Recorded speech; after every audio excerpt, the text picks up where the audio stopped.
네. 자, 그러면 본격적인 이야기 시작을 해보겠습니다. 오늘 제가 준비한 첫 번째 주제는요. 이대로 가면 이재명 대통령. 자, 이 말이 나왔습니다. 법무부에서 나왔어요. 자, 이 한마디에 비상이 걸린 법무부라는 소식입니다. 야, 이 분위기 파악을 법무부도 하고 있는 거죠. 자, 지금 현재 검찰은요, 상당히 좀 애매한 상태입니다. 검찰 입장에서는 지금 이재명 대표에 대해서 영장을 청구하겠다라는 것을 거의 공식화해 놓고 있죠. 검찰이 영장을 청구할 수밖에 없는 거. 뭐 지금 현재 검찰의 상태로는요, 영장 청구를 하는 게 출구 전략인 것 같습니다. 그러니까 영장을 청구하지 않고서는 이도 저도 안 되고 오히려 검찰이 상당한 위기에 몰릴 수밖에 없다는 거죠.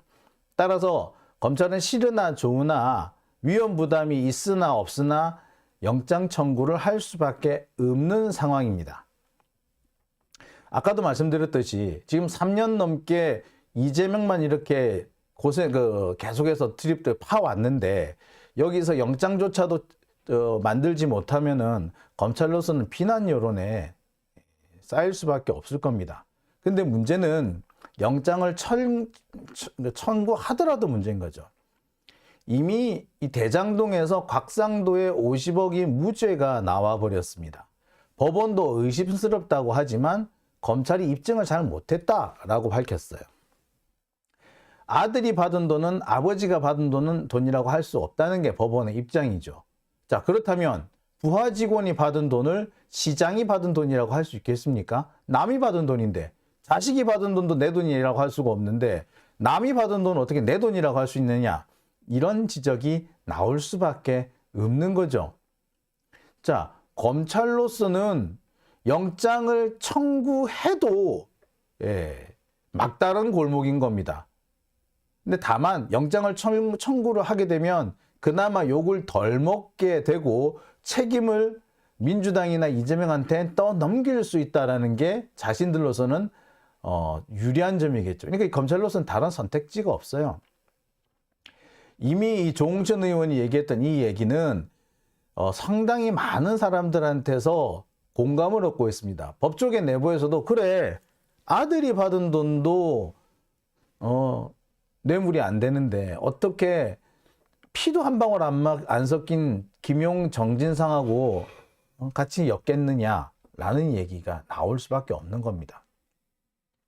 상황이 이렇게 되니까 검찰은 계속해서 외통수로 몰릴 수밖에 없고 다른 선택지가 없는 상황이 되는 겁니다.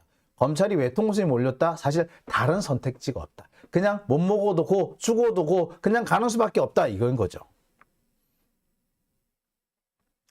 특히 최근 들어서 문제가 되고 있는 것이 대장동 그분은 박영수가 아니냐는 얘기들이 슬슬 나오기 시작합니다.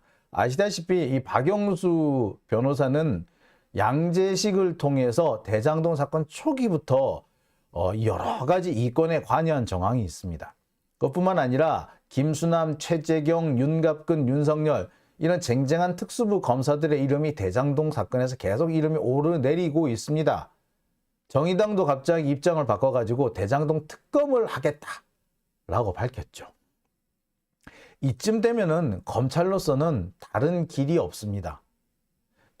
빠져나갈 길 중에 하나는 지금이라도 박영수, 김수남, 최재경, 윤갑근, 윤석열을 수사하는 방법이 있는데 자, 그게 제일 좋은 방법이죠. 그런데 그렇게 할 수 있는 상황이 아닌 거죠. 윤석열 빼고 다른 김수남, 최재겸, 윤곽근 이런 사람들만 수사를 하려고 그래도 당시 이 사람들 밑에 있을 때 실무자가 누구였다? 실무부장검사가 윤석열이었던 거야. 따라서 김수남과 최재경을 걸면은 자연스럽게 윤석열로 가게 돼 있어요. 윤곽근을 걸면은 또 자연스럽게 윤석열로 가게 돼 있는 거야. 그러니까 못 건드려요. 양재식, 박영수 다 마찬가지. 제가 말씀을 드렸죠. 박영수가 좌재식, 우석열 이렇게 됐고 있었다고. 그래서 전관의 양재식, 현직의 윤석열 이렇게 두 쌍두마차를 몰면서 모든 검찰 관련 사건들, 특히 특수부가 관여한 사건들에서 사건 수임을 해가지고 엄청나게 부를 축적했다. 이런 얘기들이 많다라는 얘기를 제가 계속 해 왔습니다. 지금 상태에서는 검찰은 바로 이 부분을 수사를 하는 것이 거의 유일한 출구 전략이에요. 근데 검찰이 그렇게 할 수 있겠어? 죽어도 그렇게 못하지.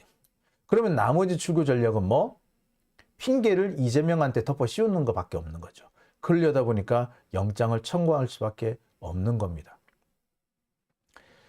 자, 그런데 이게 아무리 이재명을 발목을 잡으려고 해도요, 검찰은 여기저기서 지금 계속 빵꾸 나는 소리가 들립니다. 여기서 빵꾸 뻥, 저기서 빵꾸 뻥, 사고가 텅텅 터지죠. 아까도 말씀드렸듯이 이 대장동과 관련해 가지고 박영수라든지 최재경, 김수남 이런 전직 검찰 고위직들 이름이 계속 나오는 거 하며 또 툭 하면은 나오는 것이 그 검찰 관련된 여러 가지 얘기들 나오지 않습니까? 50억 클럽 얘기 나오고, 그리고 무엇보다 이 정영학 녹취록, 바로 이 정영학 녹취록에서 검찰은 더 이상 사건을 진전을 할 수 없게끔, 그러니까 더 이상 이재명을 물고 뜯을 수 없게끔 결정타를 맞았다고 해도 과언 아닙니다. 이 정영학 녹취록에서는 여러분들 너무나도 잘 아시잖아요. 지금까지 친검 찌라시들이 여론몰이를 해왔던 그 많은 얘기들이 다 거짓말이었고, 정말 한두 마디를 전체 내용 중에서 한두 마디만 쏙 빼내와가지고 내용을 왜곡해서 퍼뜨렸다는 거 거의 적나라하게 드러나 버렸습니다. 정영학 녹취록이 원본 그대로 1300페이지가 싹 공개되면서 그동안 검찰이 저질러왔던 여론 조작극이 얼마나 극심했었는지, 그리고 거기에 노란한 친검 찌라시들이 얼마나 악독했는지 너무 여실히 드러나 버렸어요. 검찰로서는 이제 사건을 접고 빠져나가야 될 상황인 거죠.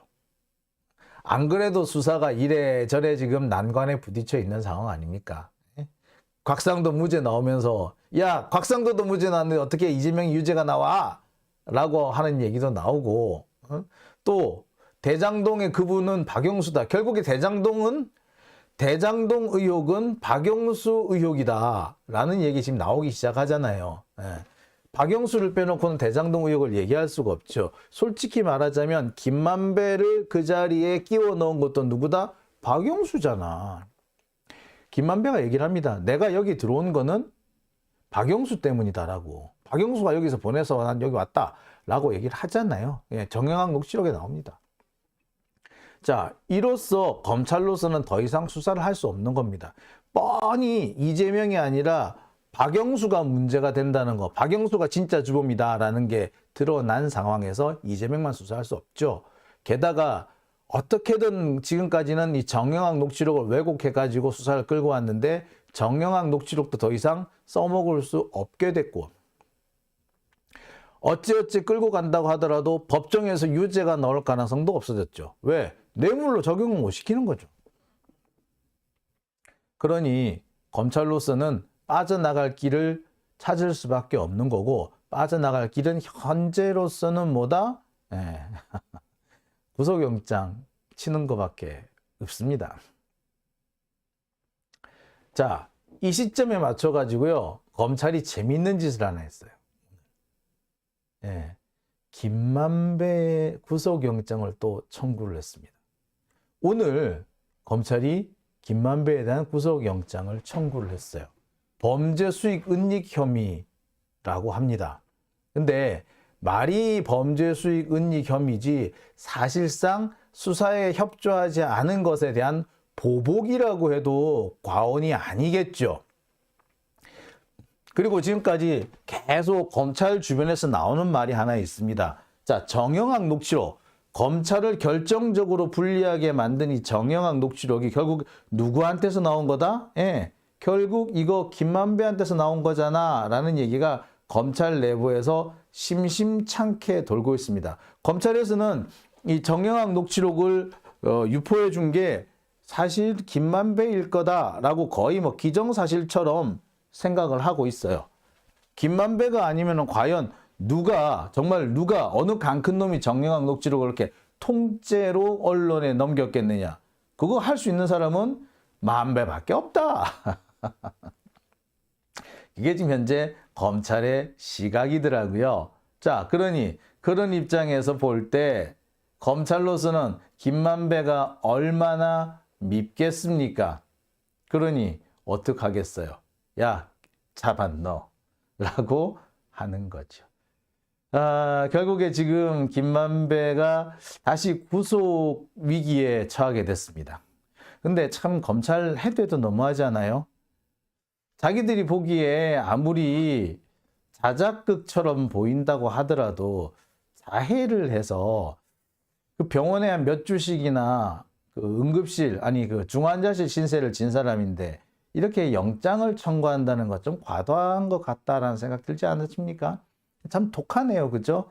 검찰이라는 애들이 참 독합니다. 어쨌거나 자신들의 수사에 협조하지 않고 고비고비마다 골탕을 먹인 대가라고 볼 수가 있을 것 같습니다. 근데 이거 사실 이러면 안 되는 거예요. 원래 재판이 시작되면은요, 원래 구속을 하면 안 됩니다. 재판을 할 때는 이제 방어권을 보장을 해야 되잖아요. 방어권을 보장하려면 적극적으로 이 사람이 무죄의 증거를 찾으러 다닐 수 있어야 돼요. 그런데 그 감옥에 갇혀 있는 사람이 무죄 증거를 찾을 수 있겠습니까? 따라서 수사 중에는 증거인멸과 도주의 우려 때문에 구속을 하더라도 재판이 시작되면은 일단 석방을 해서 석방을 하는 게 원칙입니다. 형사법상 원칙이에요. 근데 1년씩이나 붙잡아 두고 재판이 지금 거의 다 지금 지나왔는데 재판이 끝나갈 무렵인데 다시 구속을 한다? 이거는 사실 좀 지나친 겁니다. 이거는 말 그대로 자신들의 수사에 협조하지 않으면 이렇게 돼 라는 것을 보여주고자 하는 거고 사실상 고문에 해당이 돼요. 이거 고문이에요. 고문. 지금 어쨌거나 지금 김만배에 대한 구속영장을 이번에 청구를 했습니다. 근데 검찰로서는 김만배 구속영장을 청구 안 할 수도 없는 입장이라고 합니다. 왜? 이재명 구속영장을 칠 건데 그러려면 뭔가 분위기 조성을 좀 해야 되지 않겠어요? 분위기 조성을 하려면은 어떻게 해야 된다? 여기저기 막 잡아넣는 사람이 있어야 돼. 그러려다 보니까 먼저 누구가 선택이 됐다? 지금 나와 있는 사람 중에 제일 눈에 가시가 누구야? 김만배네? 잡아넣어. 이렇게 된 거죠. 자, 뿐만 아닙니다. 검찰은 현재 자신들이 구속영장을 청구하는 명분을 찾기 위해서 면회 내용까지 이 김용, 정진상 이 두 사람에 대한 면회 그 기록까지 다 훔쳐보고 있어요. 그러니까 얼마 전에 정성호 의원이 김용 의원하고 정진상 실장을 면회를 갔다고 합니다. 근데 그 면회에 가서 뭐 격려도 하고 위로도 하고 했을 거 아니에요? 그 말을 다 훔쳐봐 놓고는 그 중에서 한두 마디만 똑 뽑아가지고 또 왜곡해서 언론 플레이를 하기 시작했습니다. 정말 저질이죠. 이쯤 되면은. 역사상 면회를 왔는데, 감옥에 있는 사람 면회를 왔는데, 그 사람이 하는 말, 면회 온 사람이 하는 말을 가지고 와가지고 시위를 터는 거는 군사 독재 정권 때도 안 하던 겁니다. 진짜 군사 독재는요, 차라리 이런 거는 또 관대했어요.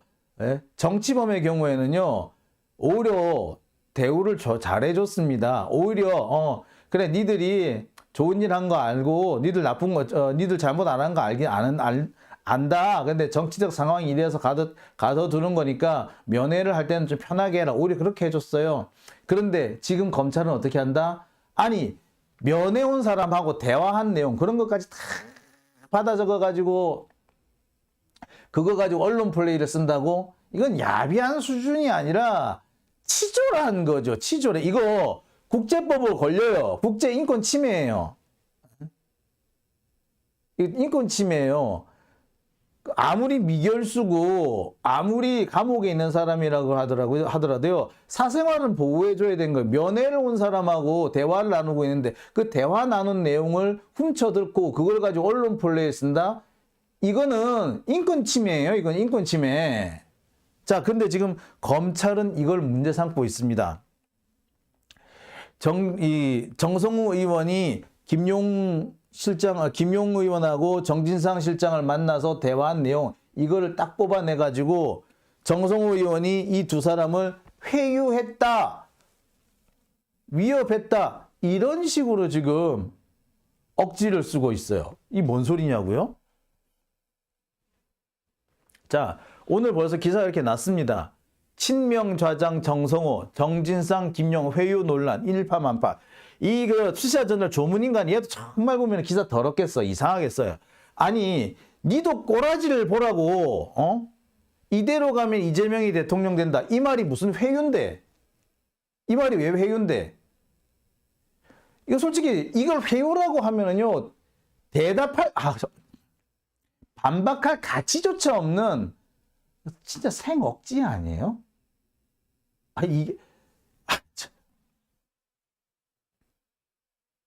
자, 그런데 TV조선, 조선일보도 마찬가지고, 노컷뉴스도 마찬가지고, CBS도 마찬가지고, 다 이렇게 썼어요. 자, 그러면서 검찰은 정성우 의원이 한 이 말을 핑계 삼아서 이거를 구속영장 청구의 근거로 삼기 시작합니다. 증거인멸의 우려가 있다 이거지. 야, 이거는 억지도 이런 개 같은 억지가 없어요. 자, 우리 한번 봅시다. 이런 주장을 분명히 검찰이 영장실질심사나 아니면 영장 청구서에 쓸 거예요. 그러면 이 얘기를 어느 검사 새끼가 쓰는지 보고요. 그 이름을 제가 까겠습니다. 영장에 이름 올린 검사들 이름 까서 제가 한번 써먹으려고 그래요. 진짜 못된 애들이죠. 이제 검사도 실명제를 해야 되는 이유가 여기 있습니다. 아니, 통장 거래도 실명제인데 검사가 공소장 썼으면 실명을 써야지, 까야지. 안 그렇습니까? 자기 이름자를 못 밝힐 정도면서 자기 이름자도 떳떳하게 쓰지 못하는 놈이 무슨 공소장이야, 공소장은. 더러운 놈들 아니야. 한동훈 그놈도 진짜 웃기는 놈이야. 야, 네 이름자도 못 쓰는 그런 공소장이 공소장이냐? 네 이름 앞에 떳떳해야지. 네 이름을 떳떳하게 쓸 수 있을 정도의 공소장이어야지. 왜 공소장에 네 이름을 못 써? 그거는요, 스스로 자신들이 부끄러운 짓을 했다는 걸 입증하는 거죠. 자, 이렇게 대놓고 검찰이 억지를 쓰고 있습니다. 억지 쓰는 검찰, 이게 받아 쓰는 기레기 다 나빠. 마치 지금의 모습을 보면요, 전두환 시절을 보는 것 같아요. 그런데 진짜 옛날에 군사 독재 때도 이렇게까지는 안 했습니다. 진짜 이렇게까지는 안 했어요. 적어도 면회를 온 거에 대해서는, 면회를 간 사람에 대해서 이런 식으로까지, 이제 이대로 가면은, 자, 조금만 참어. 군사 독재의 종말이 멀지 않았어. 그 말이 회유입니까? 동지, 힘내세요. 일본의 패망이 얼마 남지 않았어. 이제 곧 조선이 독립될 거요. 이 말이 회유입니까? 야, 진짜 말이 되는 소리를 해야 될 거 아닙니까? 진짜 이거는 반박할 가치가 없는 거 아닌가요? 반박의 가치가 없는 얘기인데, 이는 반박할 가치가 없는 얘기를 검찰이 떠버리고 있고, 이거를 언론이 비판하기는커녕 그거를 대서특필해주고 있습니다. 이것들이 인간이냐고.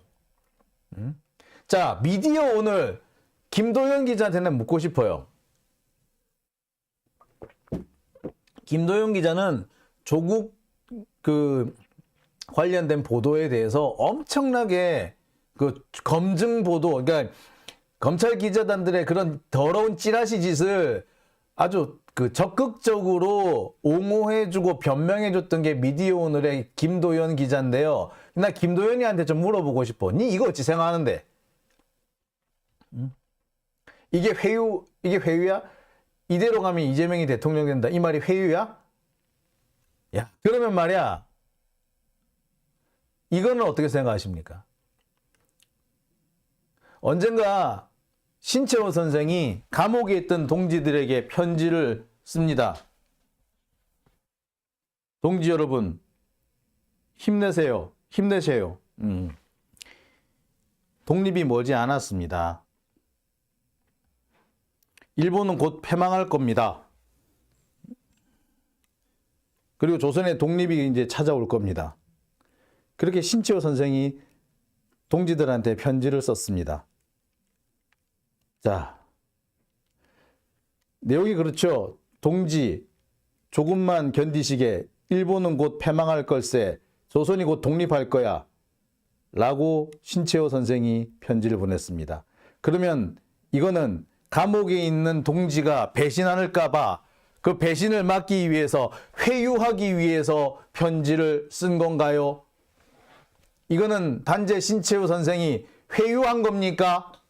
만약에 이걸 회유라고 한다면, 예, 좋아. 나는 더 이상 니들하고 말도 하기 싫어. 왜? 니들은 토착 왜구라는 거를 인정한 거니까. 그죠? 생각할수록 웃기는 거 아닙니까? 예, 파란 하늘, 파란 날개님, 생각할수록 웃기는 거 아닙니까? 예? 참, 기가 차는 얘기 아니에요, 이거? 아니, 이게 여러분, 가당키나 한 얘기입니까? 이게 반박할 거리나 됩니까? 근데 이거를 기사라고 써요? 또라이 아니야? 근데 이걸 기사로 쓰는데 데스크가 통과를 시켜줘? 미친 거 아니야? 그런데 이렇게 하고 있는데 미디어 오늘 비판을 안 해? 니들이 그러고도 미디어 전문지냐고. 어? 진짜 웃기는 놈들 아니야. 어? 참. 그죠? 그러니까 미디어 오늘이고 오마이뉴스고 얘네들 전부 다 하는 짓거리가 뭐냐? 이재명 같은 사람은 이재명에 대해서 얕잡아 보는 거예요. 지들이 이재명보다 잘났다 이거야. 만만하게 보이는 거죠, 이재명이. 응? 그러니까 만만한 이재명쯤은 그러니까 도저히 자기들이 지지를 해줄 수 없는 거야. 그러니까 계속해서 한마디로 짓밟고 있는 거예요. 응? 서울대 출신들이 비서울대인 이재명을 까고 있는 거죠. 얼마 전까지 문재인 대통령이 경희대 출신이라는 이유로 서울대 애들이, 서울대 출신 검사들, 판검사들이 너는 경희대 밑에 가가지고 따까리 해주고 있냐 라는 얘기를, 뭐 그런 얘기를 한다는 얘기를 여러분 들으셨을 거예요. 마찬가지입니다. 야, 중앙대 출신 이재명이 뭐라고 왜 거기에 굽실대? 라는 식인 거죠.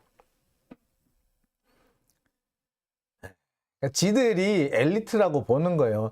엘리트인 지들 눈에 볼 때는 이재명은 아니거든. 지들이 도저히, 지들이 볼 때는 이재명이 족보가 없어 보이거든. 그러니까 이런 억지를 쓰는데도 비판조차 안 하는 거 아닙니까? 자, 하지만 여러분요,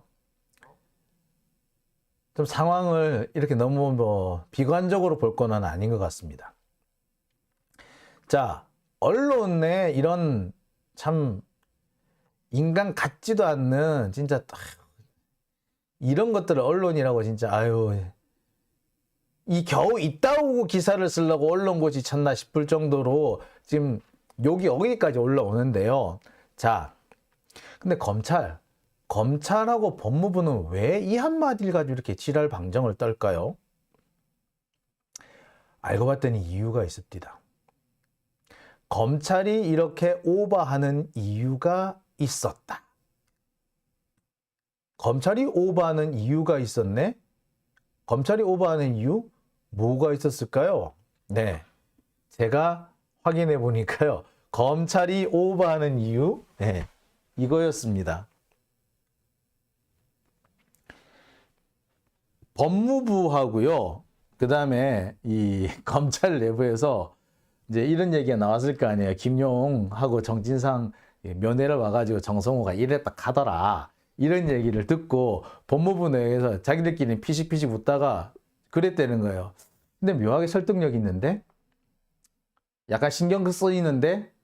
신경이 거슬린다라는 얘기를 했다는 거예요. 지들도 신경이 거슬린다는 거야. 신경이 거슬리니까 어떻게 된다? 그런 얘기가 좀 많이 돌았나 봐. 그렇겠지? 신경이 좀 거슬렸을 수도 뭐 있겠죠. 그러니까 자기들 입장에서 볼 때 뭔가 찜찜한 게 있는 거지. 자기들도 이렇게 지금 막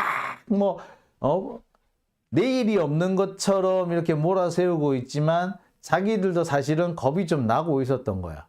그런데 야, 이대로 가면은 이재명 대통령 될 것 같아. 조금만 견뎌봐! 라는 이 말에 자기들이 오히려 위축감을 느끼기 시작한 거죠. 묘하게 설득력 있다! 이런 말이 법무부 안팎에서 꽤 파장을 일으키면서 뒷말을 만들고 있던 것 같아요. 그래서 검찰하고 법무부가 입단속을 했답니다. 그러니까 지들도 뭔가 지금 찔리는 거야. 지들도 찜찜한 거야.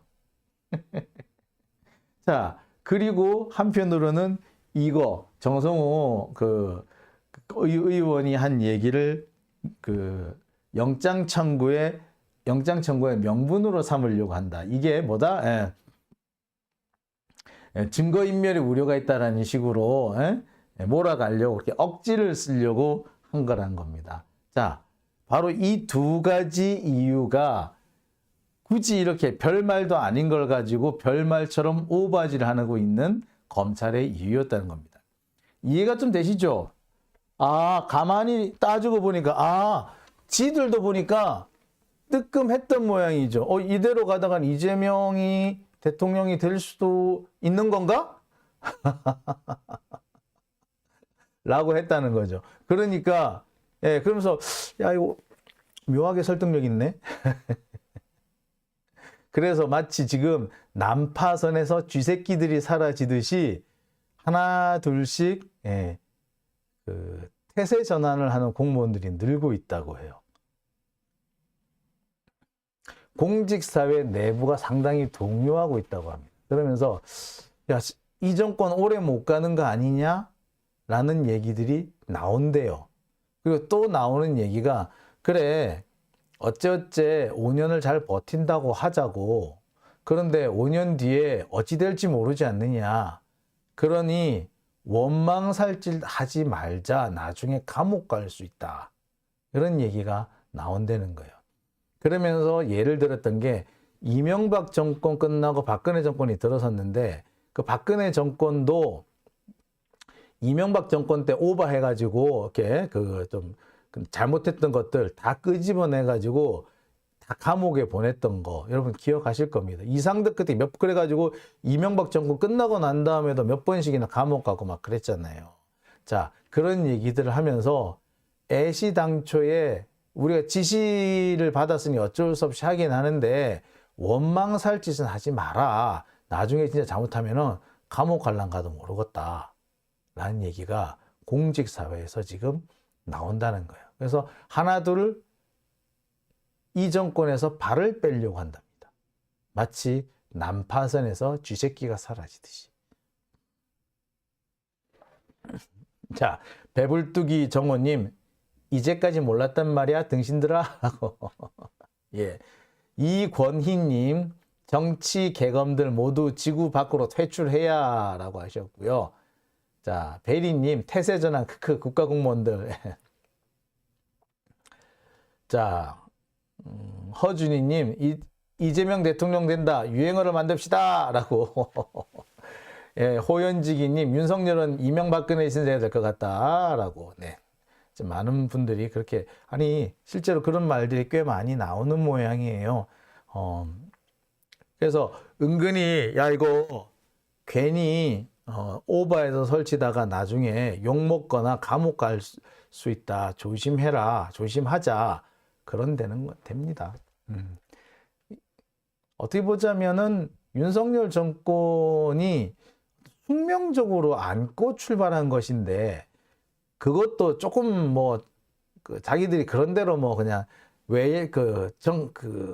보통 정권의 외형만 갖췄어도 이렇게까지는 가지 않았을 겁니다. 근데 보통 정권의 외형을 못 갖춘 모습이 보이잖아요.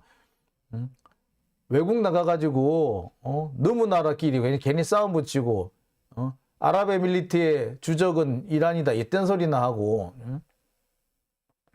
갑자기 핵무기 개발한다. 이딴 소리 해가지고, 온 나라나, 온 전 세계를 들썩거리게 만들어 놓는, 그러니까 기본이 안 돼 있는 놈들이잖아.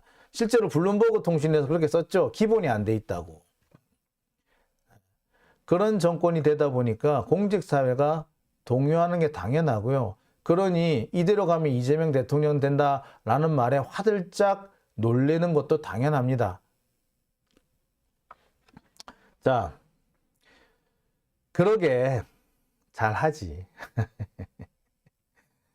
실제로 제가 이제 공직사회에 대해 얘기를 많이 들어봤는데, 공직사회도 지금 약간 들썩들썩 거린대요. 제일 지금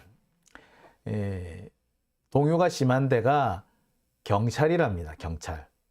경찰들은 사실 자기들이 문재인 정부에서 상당히 많은 혜택을 얻었고 위상도 많이 높아졌잖아요. 근데 지금 이 검찰 정권 하에서 자신들이 다시 하수인이 되고 있는데, 그걸 고스란히 아무런 불만 없이 그냥 졸졸졸 따라가고 있는 모습으로 비치니까 내부에서도 불만이 많이 나오고 쪽팔린다는 그런 말들이 나온다는 거예요. 그래서 우리 조직도 참 걱정이다 라는 얘기들을 경찰이 저한테 한 적도 있어요.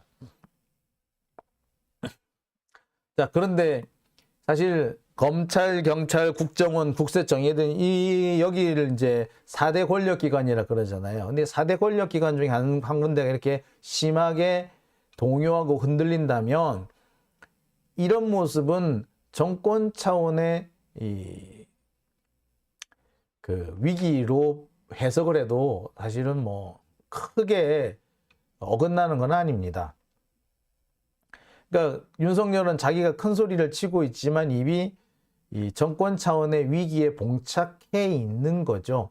본인은 뭐 큰 소리 떵떵 치고 앞으로 뭐 자기가 영원히 이거 정권을 가질 것처럼 하고 있지만, 이미 경찰 내부에서부터 야, 우리 검찰의 하수인에서 벗어났는데 다시 검찰 하수인으로 들어갈 거야? 이건 아니지 않아? 라는 얘기들이 나오고 있는 겁니다. 예. 그러니까 그래서 생기는 동요이기 때문에 이거는 막는 게 쉽지 않을 거예요.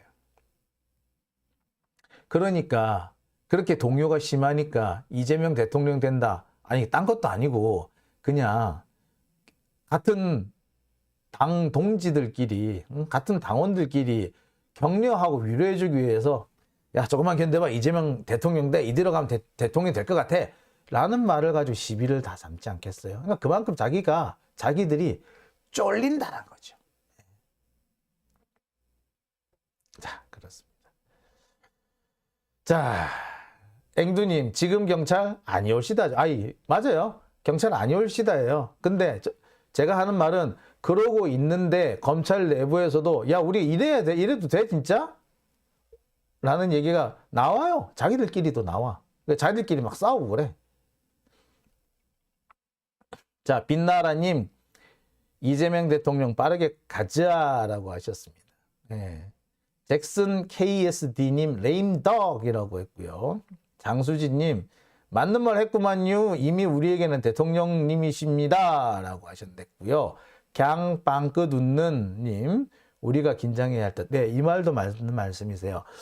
저쪽에서 공직사회가 흔들리기 시작한다는 거는 경우에 따라서는 저쪽 당 애들이 긴장하고 좀 자세를 가다듬는 계기가 될 수도 있습니다. 그렇다면 우리도 느슨하게 있어서는 안 되겠죠. 우리가 더 가다듬고 더 나를 세워야 될 겁니다. 바짝 고삐를 세워야 되지 않을까 하는 생각해 보게 됩니다. 자, 오늘 첫 번째 순서는 여기까지 하고요. 두 번째 순서로 넘어가 보겠습니다.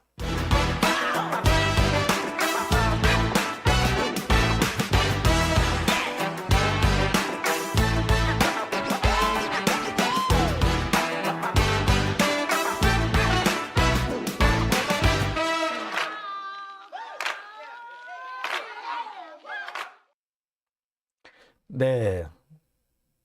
두 번째 순서